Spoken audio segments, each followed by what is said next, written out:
you all for being here on this lovely summertime day. Here in a minute, we'll get Director of Athletics Ross Bjork up here. He's going to open up with a number of comments first, and then when he's through, we'll open it up for questions. It's 12:59, and I think, Ross, I'll go ahead and turn it over to you. Thank you. Thank you. Who would rather be at football camp right now? Anybody? What's that? Oh, you came in for the AC? Yes. Yeah. Can I slide this a little bit? All right. Yeah, I know. Look, this is this may be boring to some, but clearly there's some interest here. So we'll go ahead and lay out. We'll talk a little bit about state of college athletics, but also some Ohio State news as well. So just kind of bear with me a little bit as we kind of open this up. So I just got back from our annual NACTA Athletic Director Convention. All the administrators, 6,800 or so athletic administrators gathered in Orlando. You know, fortunate to be the NACTA president for this past year. So that duty ended yesterday, passed the gavel off to the next president. But, you know, it really provided a lot of, I think, really affirmation about what we do. There's a lot of positive optimism, even though there is some uncertainty that we're still navigating. But, you know, I think we kind of tried to bookend everything with, we're still going to go to class and we're going to play the games. And everything in the middle of that is going to be different, has been different. That's okay. We're all adapting. But if you think about those two fundamentals, academics and games, and then everything in between, I think that kind of lays everything out. So I've got a few things to do, but first want to acknowledge Janine Oman. She could not be here today on her retirement. She's been here, I won't say how many years, a long time. And she's just been so thoughtful, so graceful, just a tremendous leader, tremendous respect. And so we want to acknowledge Janine on her retirement. I told her when she approached me, I said, you can't leave yet though. I need at least one more year to transition all of this. And then I know you all want to celebrate this man right here, Jerry Emig, on his retirement. Absolutely. Yeah. I'm sure you'll come up with all kinds of ideas on how to roast Jerry or get him back over time. So I think this worked out perfect to be able to announce this time of year. Now Jerry can do his job, go to work. All of you can, again, figure out a way to roast him, toast him, whatever you want to do throughout the year. So you might want to be on your toes throughout the year. There might be some tricks coming your way. But really, Jerry, he's a legend in our industry. You know, is walking around the convention, different colleagues in my past that I've worked with. Everybody asks about Jerry. How's Jerry doing? How's he doing? You know, he's a legend. He does a great job. So we want to just thank Jerry for all you've done for the Buckeyes. So congratulations on the retirement. So I'm coming up on 1 year on the job, July 1st of last year. You guys all know we had the transition with Gene, and that was a great gift to be able to overlap. You know, this is just a great place. We know what the standard is, we know the expectation, but it's been really awesome just to meet so many people on the journey here. You know, I still feel like I'm calibrating myself a little bit. One, you want to do all the new guy stuff. Two, Ohio State is a big place. It's massive, and we have so many sports and athletes. And then we have all the changes. So between those three buckets, I think I'm still getting used to, you know, what's the rhythm? You know, how do I communicate? You know, how do we continue to, you know, soak ourselves in to all of this? It's been a really, really great pleasure to work with our Board of Trustees. We have a new athletic committee that's been really, really powerful to be able to engage on a really, really frequent basis with our board. And so I want to thank them. President Carter has been amazing, steady hand, lots happening in higher ed, right? And so to be able to have a steady hand, to be able to have somebody who understands athletics, but also can deal with the magnitude of Ohio State, I think has been tremendous. And so it's been great to work with our board and President Carter. I want to thank our staff. Our staff, I mean, this has been hard. We've had to be creative. We've had to adapt. We've had to do some really difficult things that people that got in the business, Jerry, when he got in the business, or whoever it might have been, oh my God, I can't believe we're dealing with this. But no one said, I can't do this. No one said, hey, we're not going to try to do this. So I really want to thank our staff for all of their creativity and adaptability. We work a lot with our legal counsel office, our Office of Legal Affairs, and I want to thank them and Garcia. Tremendous strategy, navigating all of this. So great partnerships across campus. Really the way I think about this, what we've done is hard, but it's doable hard. There's a way to do this, and I think we're outlining this the right way. So look, what I got here, I think the mantra is leave it better than you found it, period. What does that look like? There's a lot to that. That's a high bar, but leave it better than you found it. I think our anchors are best-in-class student-athlete experience and leaders in college athletics. People look to Ohio State. And then from there, you start to roll out, okay, how do we continue to be best in class? We have the circle of care that's right out here on the wall. That's a best-in-class model. How do we capitalize? You guys have heard me say this. We're a public trust of the state of Ohio. Everybody owns it, right? Here in the state of Ohio, everybody wants a piece of the Buckeyes. And so how do we nurture that? But how do we grow upon that? How do we really capitalize on it? And so I think in a lot of ways, I believe that there's still potential.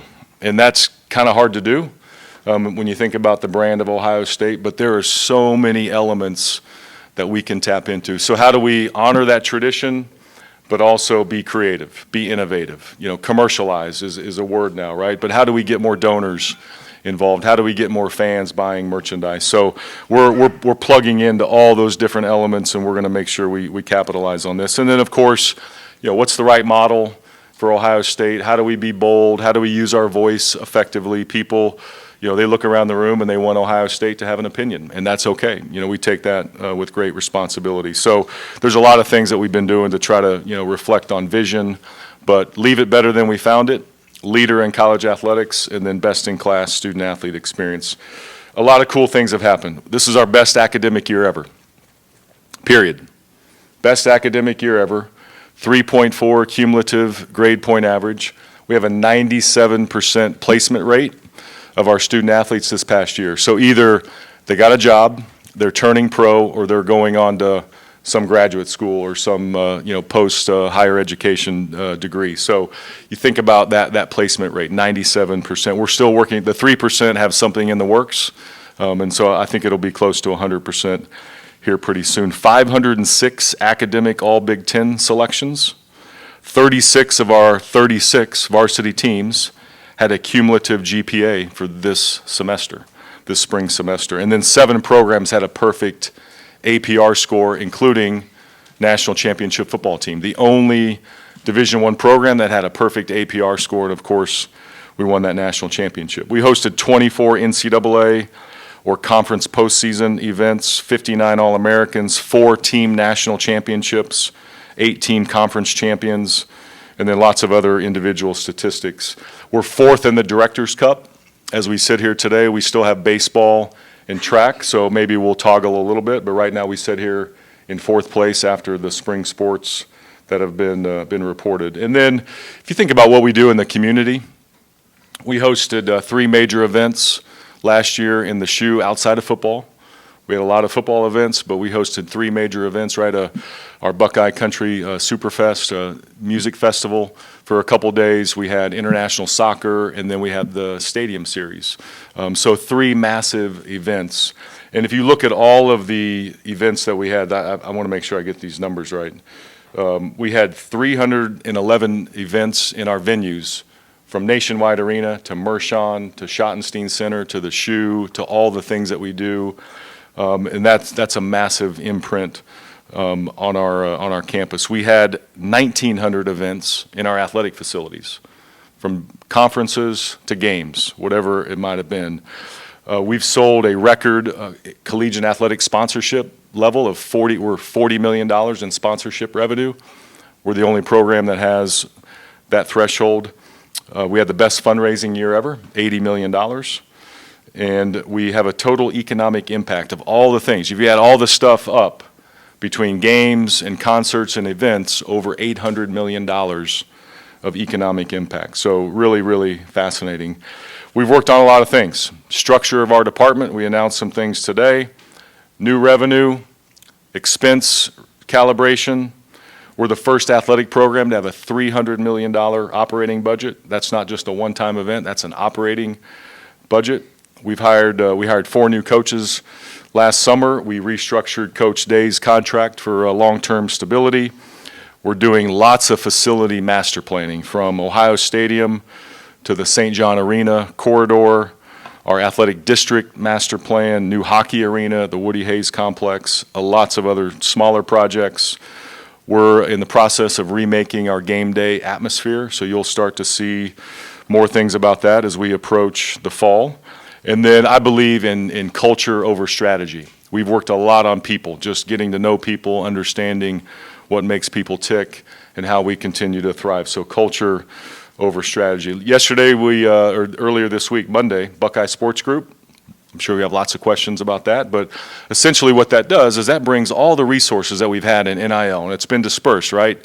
Collectives, a little bit of Learfield, right? Athletes can get, agreements on their own. This really brings everything under one umbrella. So the foundation, 1870, the people involved in those groups, they want to stay involved. They want to help, and we embrace that. And so they've done a great job, but as we transition with Ohio State Sports Properties, it's really a marketing agency that can go out and arrange agreements between an athlete and a business. And I'll get into some of the house case elements here in a second. If you think about Columbus, 2.2 million people, we have 16 Fortune 1000 companies. We have 50 companies that employ over 1,000 people right here in Columbus. We have a ton of former athletes that live in our community, so we've got built-in connections. So really, really excited about the Buckeye Sports Group and the partnerships that have been created. Today we announced a center. This is not a physical space. This is kind of an umbrella description, so it's not a physical space per se, but we announced a center for sports intelligence and strategy. And it's really a centralized resource. Many people have raced out and hired maybe what people call general managers. So we wanted to take a different approach and say, how do we centralize resources for those coaches that may not have a big staff? But can we provide resources within our department? And so, although, not a physical space, we think it's just a groundbreaking resource that'll have data, it'll have sports science, it'll have sports performance, it'll have a lot of the elements around the circle of care that we use for our student athletes. So we think it's an innovative approach to adapting to this new landscape. So some people are moving positions into this group. And we announced a lot of those things earlier today.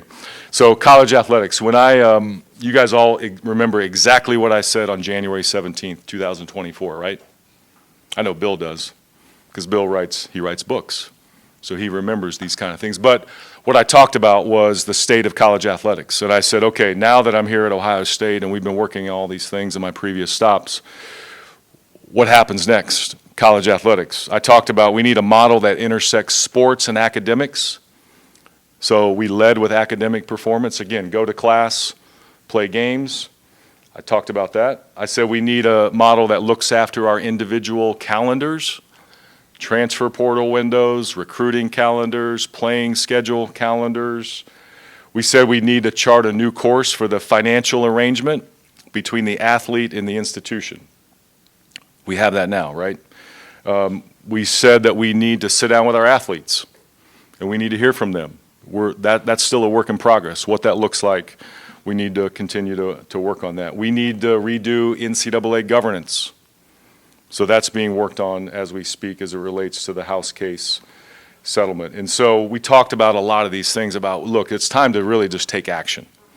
Right, we've been in the courtroom, now we're in Congress, we need some pursuits there, but we laid out all of those things. And so while there is some clarity around the House case, there's still work to be done. There's a hearing today in the House Energy and Commerce, right? And so there's a lot of activity happening. So we still need some work at the federal level. So I'm almost done, just bear with me. So Project 36, so how do we adapt? So we started Project 36 in the fall of 2023. I believe before I got here about, okay, we know house case settlement is coming. How do we do it here at Ohio State? So there was a lot of planning that took place starting in the fall of 2023. So for us, right, and we know what the parameters are, there's $20.5 million of revenue share dollars that can now be given to the athlete.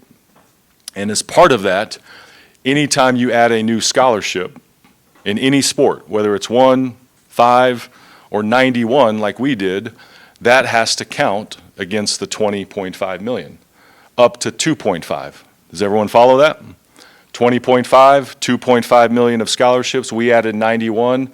So therefore, there's $18 million to distribute to our sports, right? And so the scholarship piece, I don't think, was widely publicized at the beginning, but anytime we add a scholarship, we have to count it against the cap. And so for us, we will allocate the 18 million starting in 4 sports: women's volleyball, women's basketball, men's basketball, and of course, our football program. We really try to use metrics in a formula while also balancing some Title IX approach in this as well. You know, last year, numbers create narratives, right? We know what we're talking about, right? So Patrick's smiling. He knows what I'm talking about. So look, people want to run with numbers, and this is how much this is. The key point in all of this is more opportunity for athletes than ever before, directly from the institution. And so we're not going to get into calculating how much this program gets or that program, but it's 4 sports, it's 18 million cash, and then that'll grow by 4% a year. And then it can also have a look-in period based on, you know, new revenues that come into college athletics. So that's how we set it up. Those are the 4 sports that we start with. We hope we can grow that. We hope we can expand. We'll continue to work within that. You will also see College Sports Commission set up. So that got launched on Friday night when Judge Wilkin put out her order at 9:15 p.m. How many had put their phone away like me? I had set my phone away thinking end of June, and here we are making that announcement on a Friday night. But College Sports Commission, they will oversee, this is really a unique distinction, they will oversee the rules of engagement for the house case settlement. The NCAA will oversee rules of engagement that still live with the NCAA. So that's a very clear distinction. I was fortunate or unfortunate to be on the implementation committee on the enforcement subgroup, where we mapped out what should enforcement look like. How will rulemaking apply? How will penalties apply? And so we had an inside look. We wanted practitioners in the room. The Big Ten asked me to do that, and I gladly stepped up. So you're seeing things in the house case: valid business purpose, right? Range of compensation, associated entities. That didn't come from us, right? That came from the house case settlement. So language specific to how this gets rolled out is in the settlement. It's a legally binding settlement. There's a cap management system that'll be with the College Sports Commission. There's NIL Go, which is the clearinghouse. I think I've listened to a few podcasts. I think that's a lot of questions out there about how NIL Go will work. And so you're going to hear all these terms. You're going to hear all, but that's in the settlement. That's in the settlement. And so never before have we had binding arbitration for student athletes.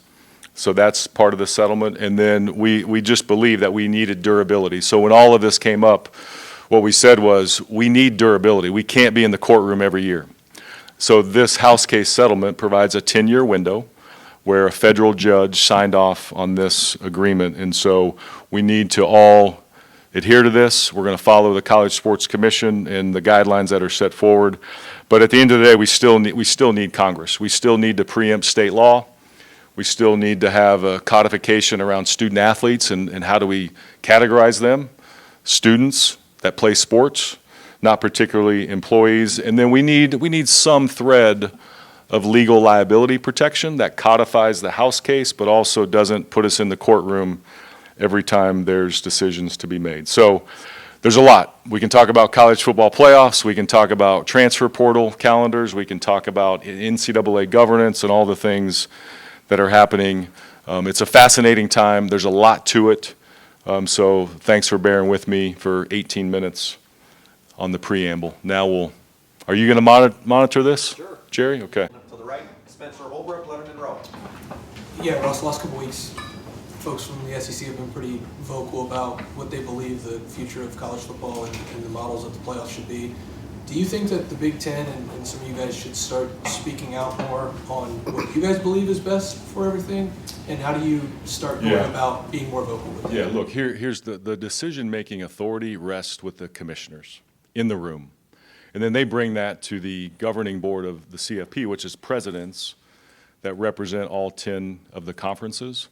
So to me, debating it in public, I don't think that does any good. I think what we need to do from our perspective is we need to take a step back. We need to keep engaging with our colleagues across. I saw a lot of the SEC ADs this week. We had those conversations. And so, yeah, could we be more, vocal about some positioning? Perhaps. But at the same time, there is so much work that has to be done. So look, we believe in what we believe in. We're willing to listen, and I think that's a position that we have to take. But playing it out in public and staking claim, what good does that do? Because one week it was 4-4, 2-2-1, had a lot of traction.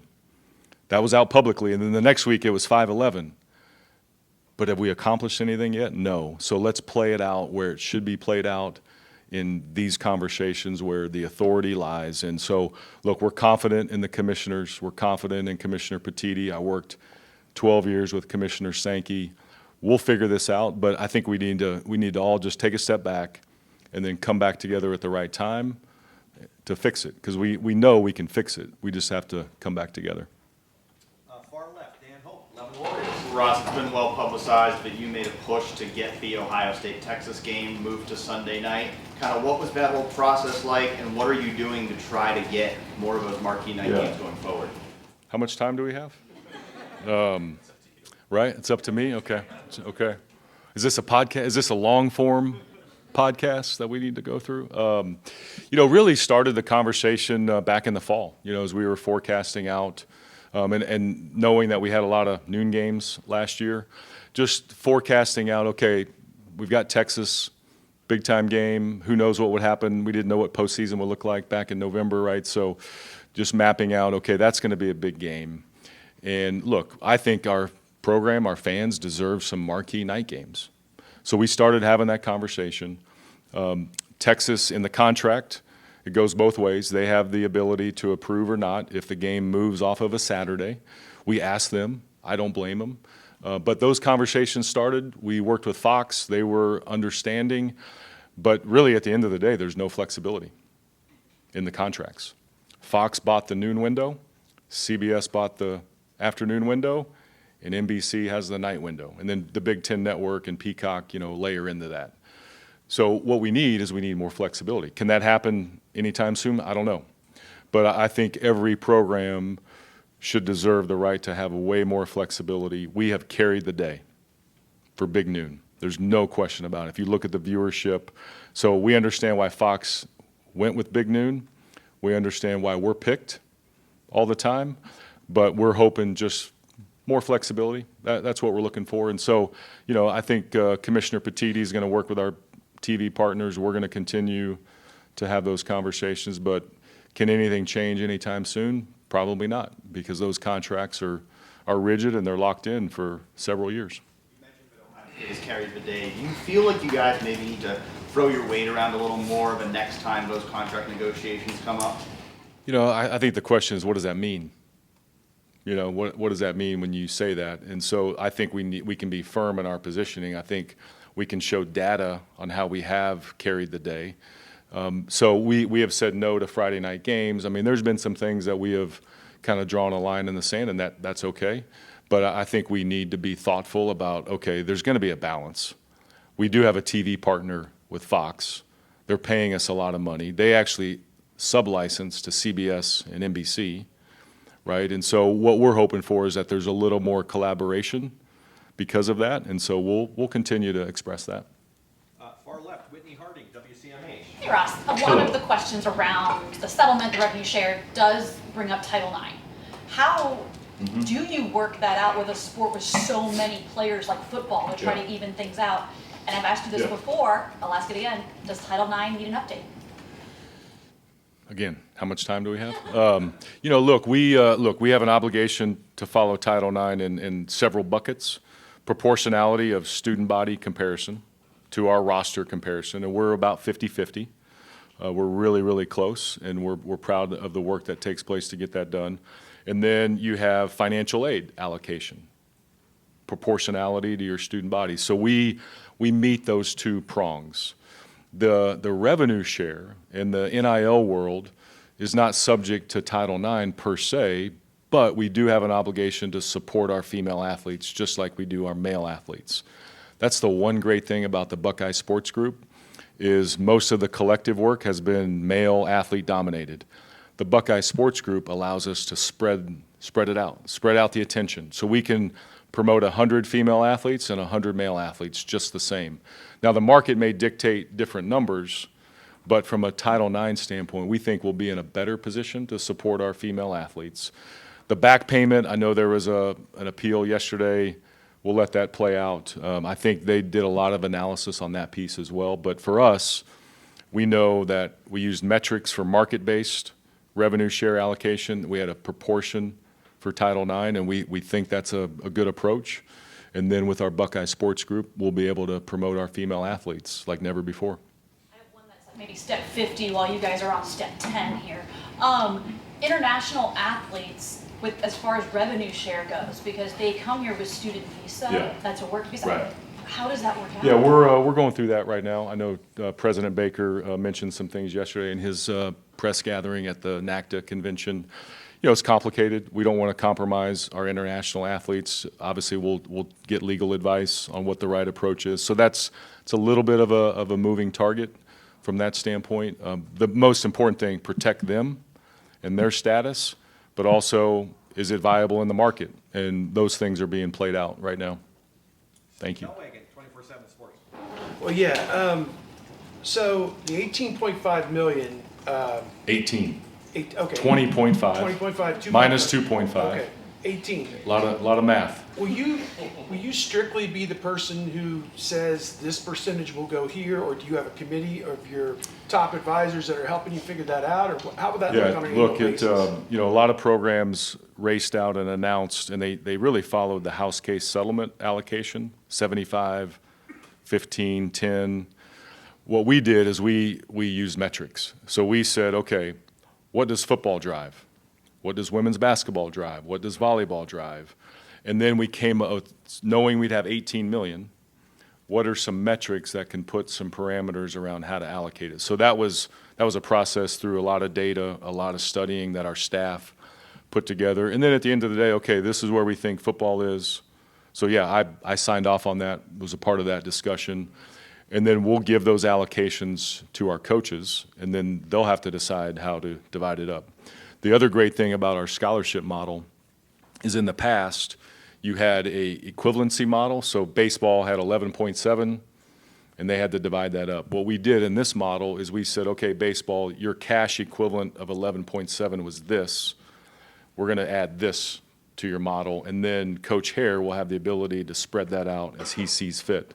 So he will almost have his own sort of scholarship cap within his budget, but he can spend that as he sees fit. And that's the great thing about our intelligence and strategy center, is that we'll be able to provide central resources to all of our coaches. But really, the sports have to decide the revenue share bucket, the scholarship bucket. They're the ones that are accountable to that, and we'll support them centrally with resources. If I can ask, they're talking about if you want to compete at the national championship level in football, you're going to need about 30 million. If you want to compete at the national championship level in basketball, you're going to need about 10 million. You said 18, so that leaves $22 million that's got to come from outside sources into your department to then give to athletes and to promise to athletes to get them here, to pay the athletes, etc. Are you convinced that $22 million of these NIL Go contracts are going to get approved? And when that gets challenged, is that going to withstand court challenge? I mean, what? Yeah. What's this look like? Yeah, do we have a whiteboard in here?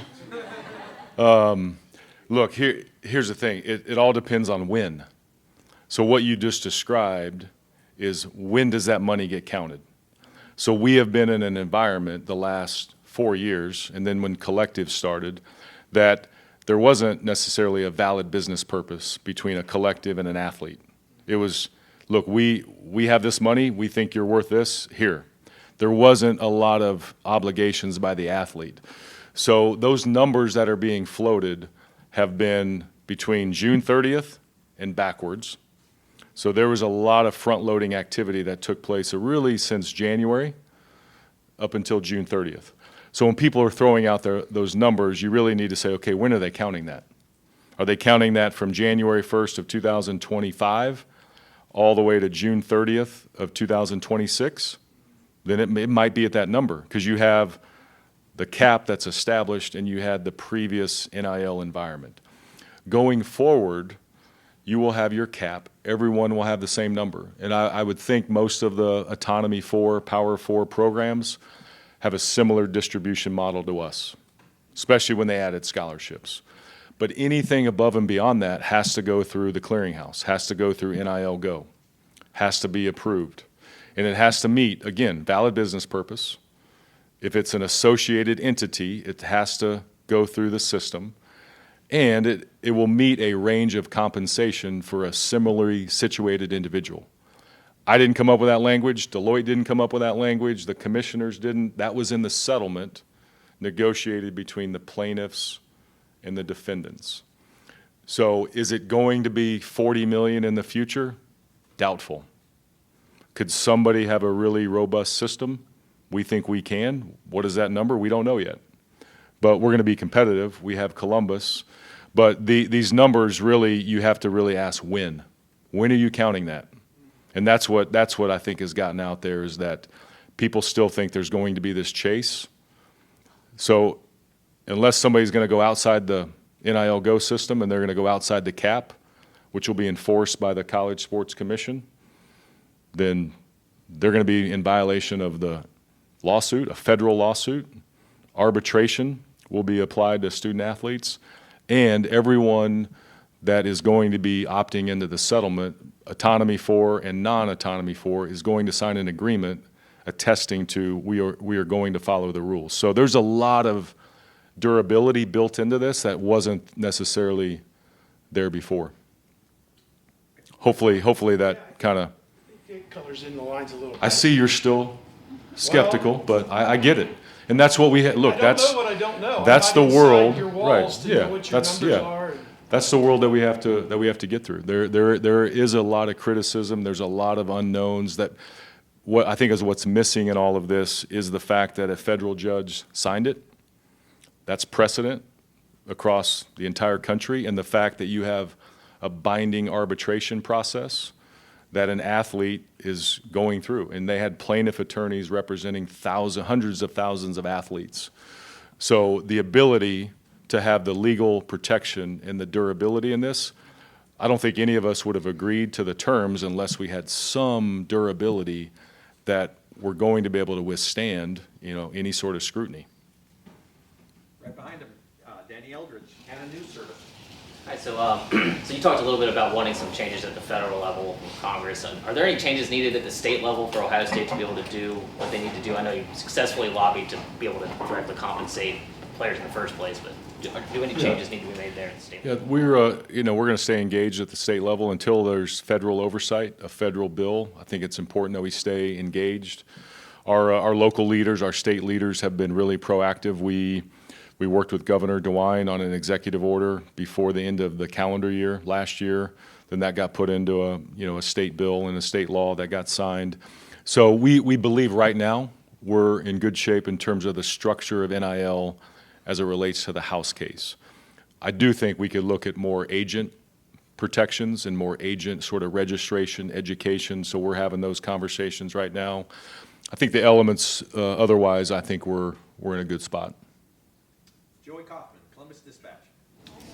Ross, the Alston payments or awards, Alston payments, yeah. those are subject to the cap under the lawsuit or the settlement, and because 2.5 is for scholarships, $18 million is for the direct payment. Does that mean Alston is going away? What we did is we took our Alston money, if you will, our allocation, and folded that into scholarships. So it didn't count against the cap. It was just folded into our scholarship number. So that'll That make sense? Yeah, kind of. Yeah, so we added more budget to, like baseball, I use baseball as an example. So part of their budget before was Alston money. We just folded that into their new scholarship allocation. So it was counted as a new scholarship. It wasn't counted as Alston payments. Alston payments in our category have faded into more scholarships, if that makes sense. And with the and to follow up on the 4-year funding in terms of the direct payments, I think football and basketball probably people expected, but what made women's volleyball? Yeah, look, the sport's really popular. The Big Ten is a leader in women's volleyball. We want to get better. You know, Coach Jen is working on a plan to get us back on track, and so we think with the attention that our program can receive, we think the Columbus market, volleyball is a booming sport. The Cabelli Center is an amazing atmosphere. So we thought volleyball could be a sport that, you know, could drive more revenue, but also the attention that it gets within the Big Ten. Tony Gerben, Buckeye Huddle. Ross, do you want to share what the metrics are in terms of what each of those 4 sports are going to get of that 18 million? The specific numbers? No. That's what I mentioned at the beginning.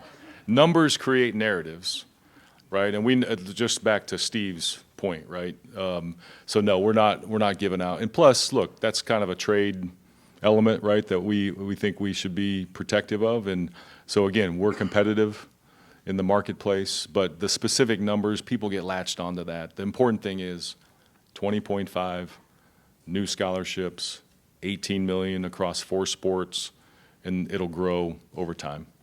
Instead, I'll just ask, what's Ohio State's thoughts on what CFP plan they want moving forward? 4-4-2-2-1. Look, we could be really, really selfish here and say we should go back to a 14 playoff.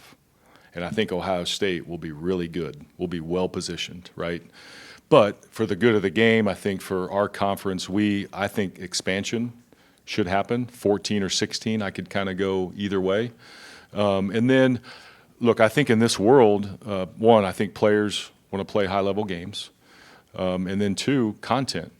We need more content because that will drive more revenue. That can drive more NIL opportunities for our athletes, third-party NIL. And so can we create play-in games that equate to automatic qualifiers?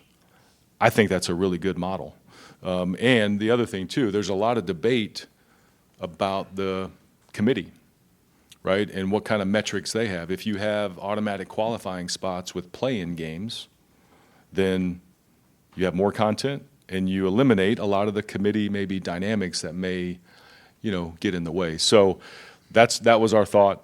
We think, but again, take a step back. Let's recalibrate these conversations. Let's figure out what is the right model. But from our standpoint, look, we're going to always be in position. We're consistent in our performance, what we're doing in recruiting and Coach Day and the leadership. So, but that's our perspective is expansion, but let's get the right model that I think produces, you know, more excitement, more content, makes the regular season matter. The fact that we're playing Texas the next 2 years, Alabama the 2 years after that, Georgia down the road. If we're going to keep playing those games, then it needs to add up in the playoff calculation. Otherwise, you won't see those games, and I think that'd be sad for college football. Are you still in favor of keeping the Big Ten championship game going, even with the play-ins? Look, I think it depends. I mean, it provides a tremendous amount of value, but if you're doing AQ spots with play-in games, could there be a different model? Right. So I think that's a conversation that has to continue. Second on right, Stefan Kreisny, Cleveland.com. Talking about the 2.5 million with the 91 new scholarships, is that just this year when you add the scholarships, or is that 2.5 every year? As of now, it counts against the cap every year. There's some discussion that may go away over time, but we're not quite there yet. But right now, it counts moving forward. I know ESPN had a report earlier this year talking to you about the transfer portal window, wanting a 10-day window in May to kind of line up with the fiscal year. Is there progress being made toward that? Do you think the football calendar could be changing anytime soon? Yeah, one of the unique challenges about where we are right now is you have College Sports Commission governance, right? House terms, settlement, logistics around that. And then you have NCAA governance. You know, there is a question, where should that transfer portal sit? Should it be governed by the College Sports Commission as it relates to those autonomy for conferences, or should it stay with the NCAA? So that conversation is ongoing. I'll stay on the implementation committee. And what we want to do with our group is we want to have a recommendation on a comprehensive calendar. And that's the thing that we need to really get to is we should have a calendar. Okay, what does it look like from, let's say, July 1st to June 30th? And we'll just use the sport of football, right? What does training camp look like? What does the season look like? We should have 2 bye weeks, I believe, per year, because that's better for the players, especially if we're playing more games. But some years you have 2, some years you have 1, and it's all a fixture of how the calendar falls. So I think we should have 2 bye weeks, and then where should signing day? I mean, all of our official visitors, or 95% of them, are in the month of June. If those young men and their families are ready to make a decision, can they sign now? Or could they sign at a certain date once they take their visit? So that has to be layered in.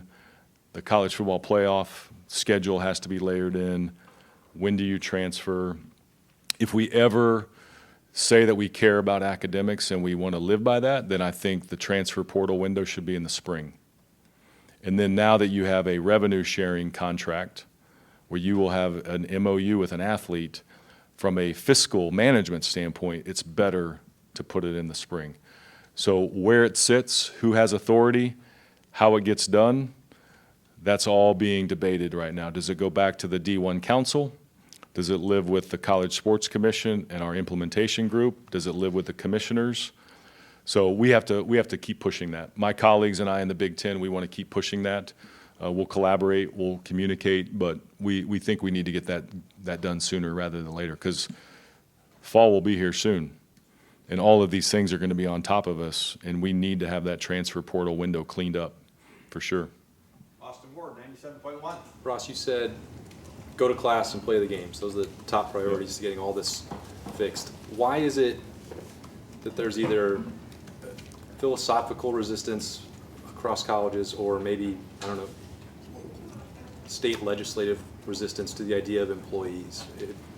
It sounds like it's a solution, but it never seems like it's one that is seriously considered. Yeah, that'll be a continued conversation. That conversation will not go away, whether that is in the halls of Congress from a federal standpoint, whether that is a local discussion. You know, there's a lot of complications with it. It sounds easy that this would be a single source and this is how you do it, but you think about the fact that they are students. You think about what is sort of the work, if you will. We know there's a lot of time on it, right? And so I think the balance of the class, the type of work, the requirements, right, that are embedded in there, and then you take in state law, right? Each state has a different set of laws governing employment, governing collective bargaining. So you layer in just a lot of complications when it's just easy to say employment. Listening to this hearing today, there was a commissioner from a conference on the East Coast, and she was talking about if employment happened in her conference, she may be down to 2 sports, 3 sports per program. So the economics of it then layer out as well. So just a lot of moving parts. You know, could we ever get to a structure where they're codified as something, right? Independent contractor, whatever, and the employment piece is kind of separate, then I think we need to continue to have those conversations. I've heard from a lot of labor attorneys over the years that it's really, really complicated. And so we need to continue to flush that out, and that conversation is not going to go away. And when you go back to the revenue sharing cap here, for Ohio State that may have been able to go well beyond that, I guess there's a notion that this will level the playing field for college athletics. Our priority, I think most of us in here, is talking about football. It feels like this move and capping at that number would be a net negative for Ohio State football. Do you agree that it's leveled the playing field, and would that be a concern for you if you could have exceeded that for this program? Well, look, everybody has the same number. That's again, federally mandated by a judge, right? 22%, which equals $20.5 million in the first year. Again, back to what our colleagues are doing across the country. Most programs are adding scholarships, and they're touching that 2.5. So everybody essentially is going to have 18 million. How they divide that up is up to them. Again, we think we're in a really competitive spot. And then if you layer in a third-party NIL environment, back to the numbers I gave, we're in a competitive spot. So now we have to orchestrate that. We have to arrange that. We have to make sure it meets fair market value. So Ohio State football is a built-to-last championship brand. That's not going away. How we navigate it is going to be an evolution, right? How other programs may, there's a lot of studies on this, right? Basketball, NBA basketball, Supermax. They load up on 3 players, and then the rest are like way below average. How do programs do that? Do they load up on 10 players at key positions? Right, so all of this is going to really, really be a thoughtful process. I know with Coach Day, with Mark Pantoni, they are going through analytics on value per spot. Having Matt Patricia here from the NFL experience is tremendously valuable. Thoughts on, hey, this position in the NFL is valued at this level. You can apply that to college. So we will always be at the front of the game from a competitive standpoint, but others will have essentially the same resources. So then it's a matter of how do you continue to recruit, to a championship brand, and we're going to be right there every year. Far right, Kellyanne Stitz, WSYX. Ross, the Center for Sports Intelligence and Strategy, Yeah. can you provide an example of what that group, projects that they'll be working on, and what kind of GM advice they would give to coaches? Yeah, look, it'll vary from how do we schedule non-conference from we'll say RPI. Not every program uses RPI anymore, but who should we schedule that will help you get in postseason, right? So it'll be things like data analytics around scheduling. It'll be things like, okay, the fact that baseball has more money. Keep using baseball. It's an easy example because of the scholarship restriction was antiquated for so long. Okay, do you want to go more out of state? And here's talent acquisition, what out of state looks like, or do you want to go more in state? Because Ohio has pretty good baseball, and really providing Justin maybe with a roadmap, and then he can make a decision. So analytics on how to spend scholarship, analytics on how to spend the revenue share, the NIL payments, and then just how to be smarter around. We have a great sport performance unit here. How do we take that and give all that resource to all of our sports? So just a lot of consistency across the board.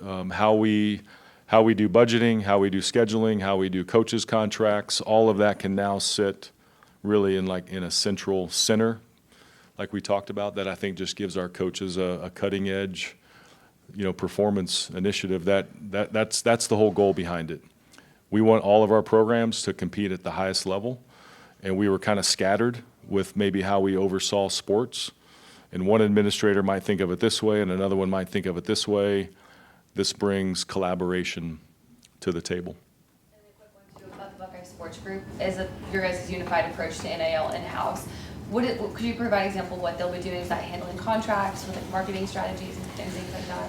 Fundamentally, they'll be taking companies that are already, doing deals with Learfield, Ohio State sports properties, going out and seeking new deals and matchmaking athletes with those companies. And then, yes, they can get into contract discussions. The payor will be the company. The company will pay the athlete, but they will basically help arrange all of that. And then there's content that they'll help with. There's storytelling that they will help with. There's communication with our coaches in each sport.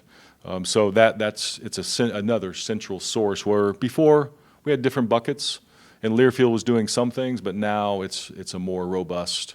They're adding 4 new staff members on the Learfield side. We're adding 1 more on the NIL side for us. So it's just a way more proactive, robust approach. The expanded Big Ten and how you thought it went. Some of your programs in Olympic sports had to make long road trips, both basketballs, 4 or 5 days in LA. Just how did everything go? I think from a scheduling, logistics, I think we managed it pretty well. One of the things that will help with our intelligence and strategy is, okay, what does travel on the front end look like and on the back end? So again, more just intelligence around that will be gathered centrally. I know I went on the men's basketball trip to California. We left on Friday. We played Sunday and Wednesday, came home Thursday. So we were gone 6 days. And Thursday is an all-day travel because of the time change, right? So I think we learned some things. I think overall it was good. But we learned some things on, could we play that game? Should we play Saturday, Monday, and come home Tuesday? Leave Friday, play Saturday, play Monday, come home Tuesday. Those are the kind of things that I think we really need to look at moving forward. The sports coming from west to east, I know they had some challenges. We saw a lot of coaches' comments, right, coming from those programs. So I think after the first year, probably not enough to make, radical changes, but I think after the second year, I think we're going to have more data. We're going through a process within the Big Ten to really have them hone in on scheduling and processes and timing and kind of who travels when and where. So I think overall it worked, but I do think that the wear and tear of going from west to east is an issue. And then I think how we schedule games when we go out there, there's some cleanup that I think can happen, but overall, really good. Our athletes enjoyed it. Our alumni bases in all those cities enjoyed seeing the Buckeyes playing a conference game. So there's some cool elements to it that I think will continue, but there's some things that I think logistically we can clean up.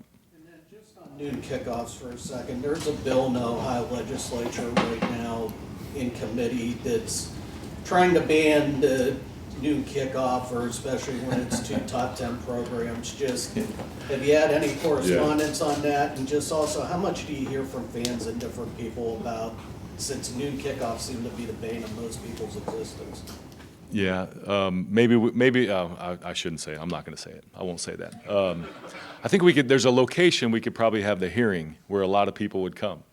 But we won't do that. Look, I get the intent. Again, really complicated. We've already signed these contracts. So look, there's communication about that bill. Again, we get the intent, we get the spirit of it. I think that's the cool thing about being in Ohio, is that everybody cares. No matter what corner you're in, or no matter what the issue is, people care. And so people care about that issue and they want to talk about it. So if this is a way to bring light to it, don't know where it'll go out of committee, but if this is a way to bring light to it, we're okay with that. We're okay having those conversations. So not a linear path necessarily on that bill, but we'll pay attention to it. Folks, we got about 10 minutes. I'll try to get everyone in. Cameron T. Robinson, The Athletic. Ross, you talk about the alumni base, and I'll say probably it's one of the largest alumni bases in the country, just where everybody's at. How much did that play into this Buckeye Sports Group, knowing so many different, you mentioned Columbus, but there's so many different places you can tap into for that? Yeah, look, I think that goes back to what I said earlier about there's still so much potential in all these different categories, whether it's alumni engagement, donor engagement, retail and merchandising, fan experience, sponsorship, whatever the category is, there's so much opportunity to grow. So yes, part of the analysis was how do we, again, continue to capitalize on the brand, continue to capitalize on the city that we live in. We show these numbers to recruits. Hey, this is how much population's in Columbus compared to other locales. That's a powerful story. So all of that plays in. The fact that we have a large number of former student athletes who live in Columbus, I think that's really fascinating. So we launched, we hired a full-time person for the Varsity O Association. It was a board-led group. There wasn't a full-time staff member. We want that person to go out and engage with our former athletes. So all of the touch points, we need to staff up. We need to have a plan to execute on that, but it layers into everything. This power. And the really cool thing about it is they may not have gone to school here, but they grew up in Ohio, they moved off somewhere else, they're automatically a Buckeye fan. So I don't know how many people, countless people that I've run into in that category. Countless. So that's the part. How do we really reach those people? How do we use data to reach those people? How do we use outreach? How do we do a statewide tour? Can we get our program out? People are always driving to us. Can we take us to them? So those are all the things that we're mapping out. You mentioned football programs have built your last championship program. I'm curious, now that you've been able to kind of see it up close and behind the scenes, what is it about this program that stands out that really its consistency level is higher than everybody else's? that word right there, consistency. And, that's not just on the wall. Our players can recite that. So I think the fact that there's competition, but there's love, the fact that there's the brotherhood, but yet we're going to go out on that field and we're going to represent at the highest level. There's so much pride. What I say is we don't have to take shortcuts. We definitely don't take shortcuts on the field. Shortcuts, socially, behaviorally, and then academically. So that's the standard. And so to me, it's the consistency of how Coach Day leads that I've been really, really impressed with. And now the fact that we have this behind us, right, the championship behind us, there's wind even more so in the sails, and we're going to capitalize on that. Pat Murphy, 24/7 Sports. Ross, you mentioned game day experience, specifically football. I know you've talked about it before, but without maybe going into details that are going to come out later, how important is that now that you've had a year seeing all that, and what do you want to get that maybe we haven't seen? Yeah. More night games. We've already covered that. Right? Look, I just think that fans they want to modernize. They want to continue to innovate. They see these other things happening around the country. I think we saw what happened in the Tennessee game, right? And that script had to be different because it's dictated by the CFP. And so I think we learned a lot. We were already studying things before that, but we learned a lot from that. So when we play music, how we play music, how we have to do sponsor obligations, but how we do that, can that look different? How we recognize, former athletes, award winners, we have this famous ramp, right, that the band comes down.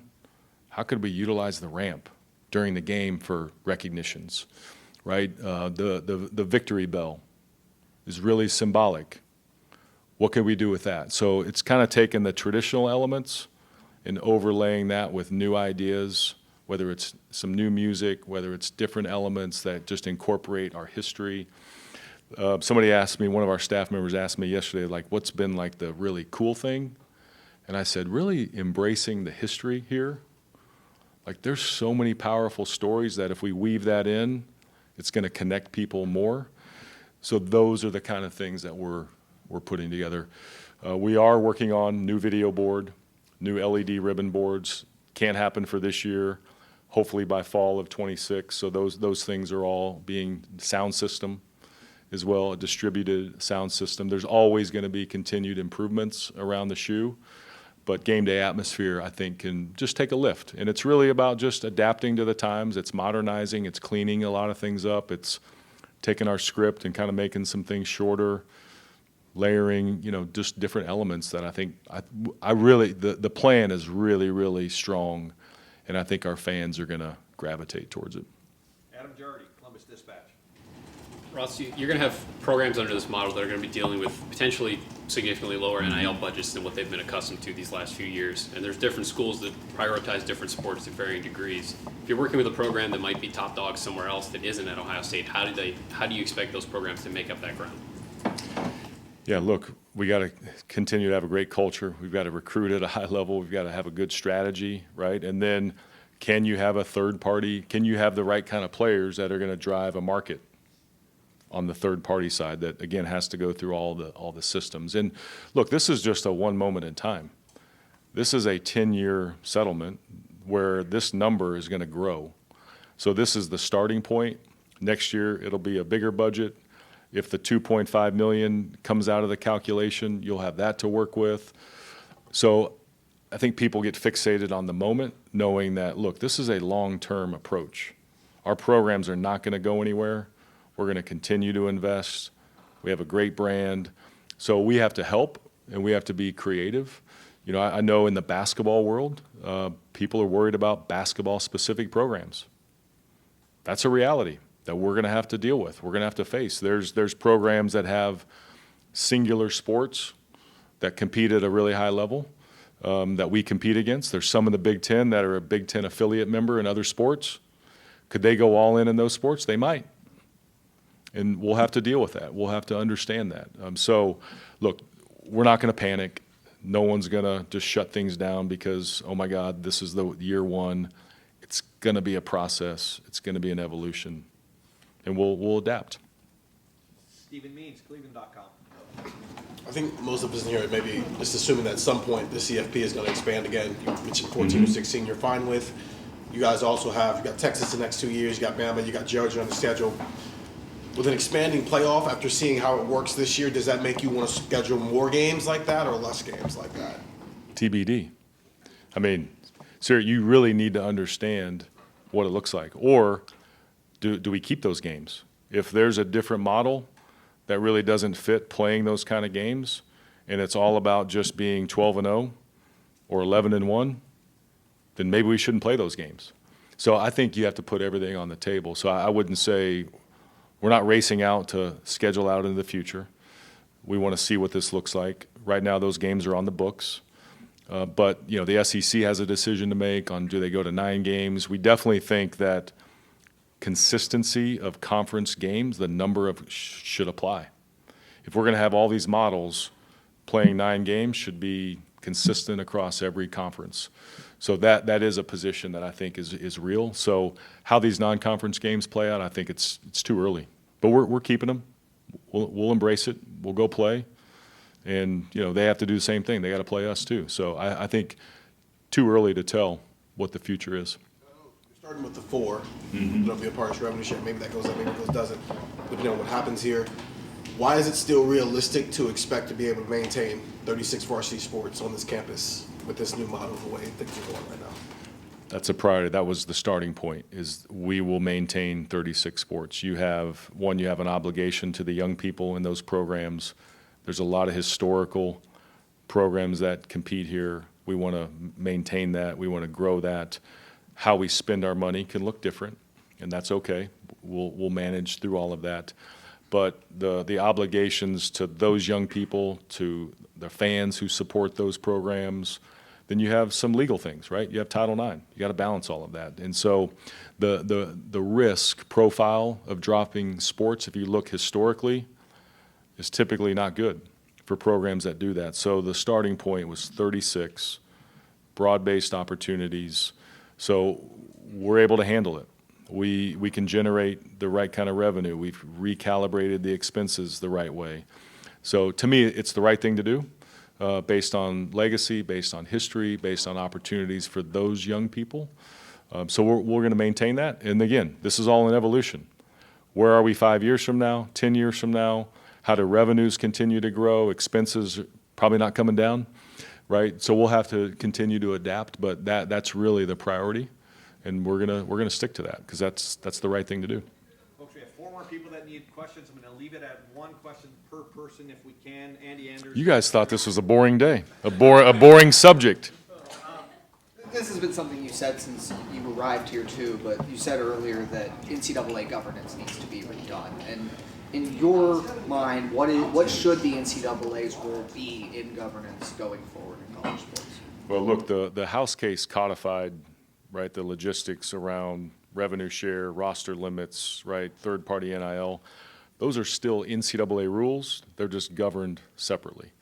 So NCAA, academic requirements, right, playing rules, playing hours, that CARA hours, countable athletic-related activity, those kind of things, officiating, championships, obviously. Those things we believe will all remain. But, you have to really get into the decision-making structure. Division I, we all acknowledge is too big, right, from a decision-making standpoint. And so how do you restructure the decision-making, knowing that we want these fundamentals to continue? We need academic requirements. We need APR. We need measurements. Things can adapt and change, but we need that kind of structure. But really how you make decisions, that structure really needs to change. So commissioners are leading that. Charlie Baker has put committees together. The D1 Council is being remade from a voting standpoint. There's different proposals out there. It's really cleaning up a lot of those things. You're hearing talk about NCAA tournament expansion on the basketball side, both men and women. So those things will continue to remain. So there's a lot to it. And now I think now that we have this set up with College Sports Commission, and there's still work to be done, but now I think you really focus on the NCAA governance piece and cleaning those elements up. Back right, Jeremy Good question. Ross, in the last few years, it seems like the enforcement arm of the NCAA itself has sort of become irrelevant and moot. How is the CSC like more valid when it comes to enforcement, and what can they do that the NCAA couldn't? Yeah, it's a great question. Really excited about the hire with Brian Seeley as the CEO of this new group. He now has to build out his staff, has to build out the structure. We've given him kind of a toolkit of enforcement processes, potential penalties within that. Again, all related to the cap, all related to the House case. You know, the NCAA stuff will still be separate. The fact that there'll be a binding arbitration process, again, is unique. They'll have access to information through that process that we couldn't get, before.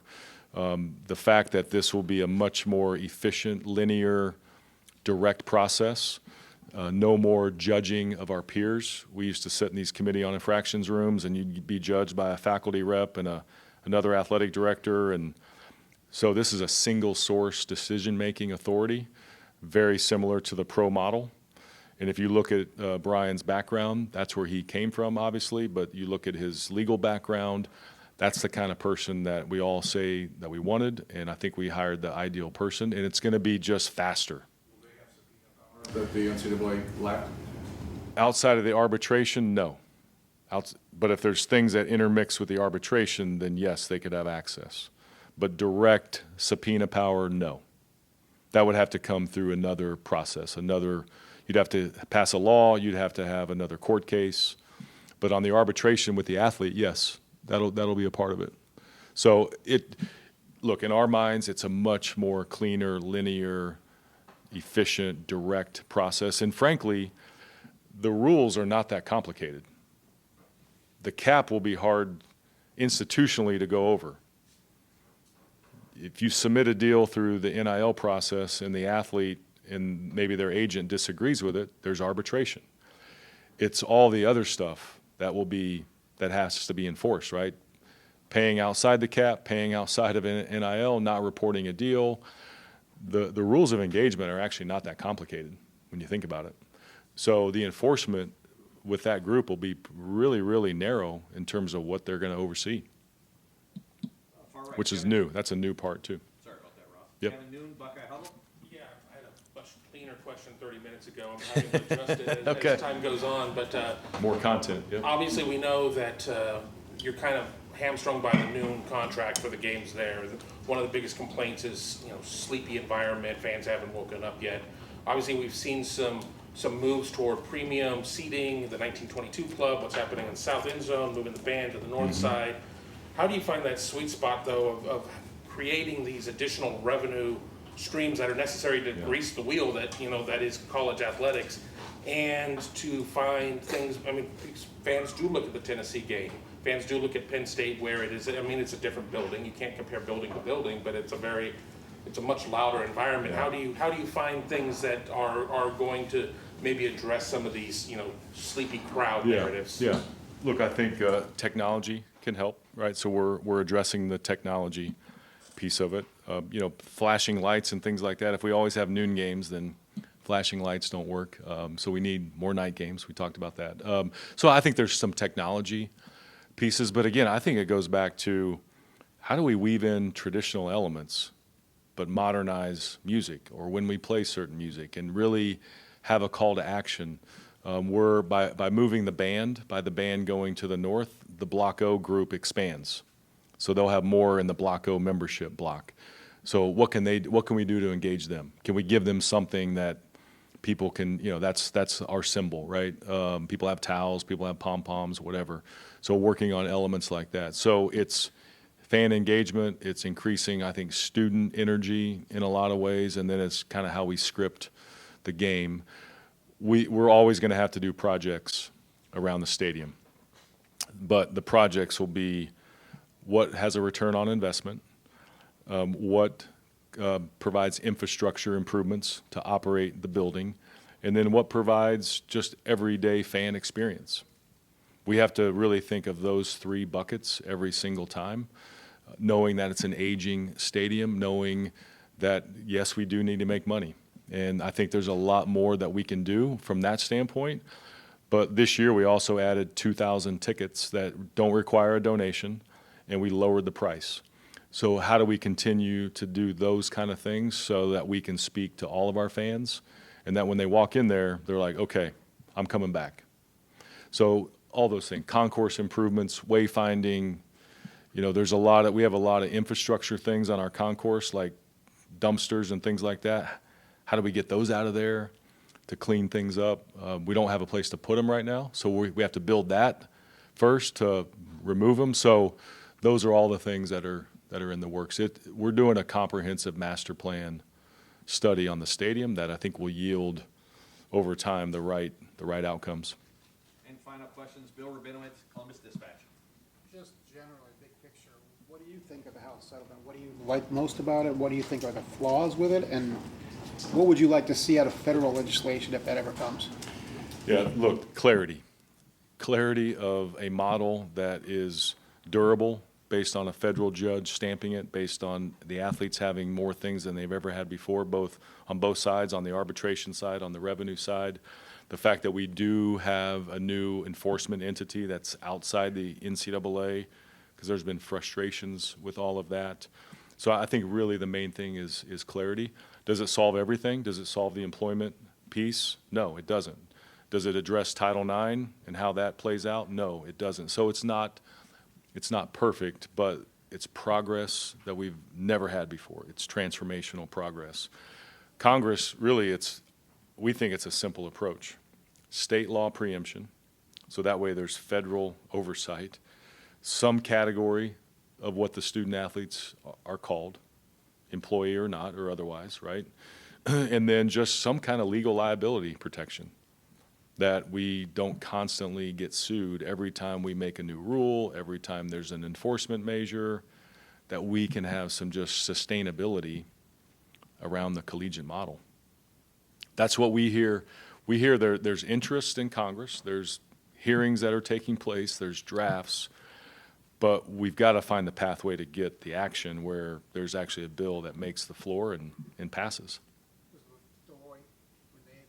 Essentially are the umpires in this thing and can say yes or no to a certain NIL deal, right? And Yeah. what I've seen from a lot of people is that, well, that's never going to stand up in court. Somebody's going to challenge that and say, who's to say what market value is? Market value is market value. I think what people are missing is it already has stood up in court. It was approved, the settlement allowed for the autonomy for conferences to create rules of engagement.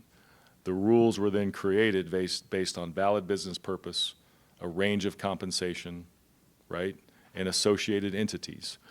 So that's what I think people are missing, is that a judge already signed off on this. And there's arbitration, which is really hard to pierce. If you really look at history and precedent, I'm not an attorney, I don't pretend to play one, but we get a lot of advice, right? It's really hard to pierce a federal court decision, and it's really hard to pierce arbitration that is binding by the court. So that's the part that people are not capturing in this whole structure, is that a judge already decided. You can make rules. The rules have been set, and now there's arbitration for the athletes. So, look, is that to say that there won't be anything? No. But it will be really hard to penetrate, again, the court order, the settlement, and the arbitration process. There's no other way to talk about it other than this is what's been laid out in black and white, and we have to live by it. We have to stick to it. There has to be teeth when there is violations from College Sports Commission. And so, again, a lot of this stuff is fluid, but it's the right model that I think all of us are saying, this is clarity. Let's go. Let's put all this behind us, and now we can all move forward. Do you have a number in mind about what the third-party revenue target Yeah, I would mean, be? we have some things that are in the works. We have a lot of activity. Our Buckeye Sports Group has been, circulating and socializing a lot of this. So we're in the market, but now we can really be in the market. So a lot of that will pick up, but there's not necessarily a number in mind, because you want that to just grow, and you want everybody that has an interest in being a part of it. That's where using the volunteers, our donors who have been involved in our collectives, we need their expertise. We need their contacts. So it'll continue to evolve. Just one question following up what you just asked Yep. you about. Are you concerned, or are people in the industry concerned? I get what you're saying, that the court has set a precedent and come out with this ruling, but this applies to people who've never agreed to any of this. The current student athletes have had no say in where this is at. And I would think a court would be sympathetic to their plight and say, you never agreed to this arbitration, you never agreed to any of these provisions. Wouldn't the court, is there concern that a party that never bargained for any of this is going to be held to it? I'm gonna try to stay in my lane because I'm not an attorney, but they did represent a large class. There was a class action that was certified by this whole process, so they did represent a large class of people.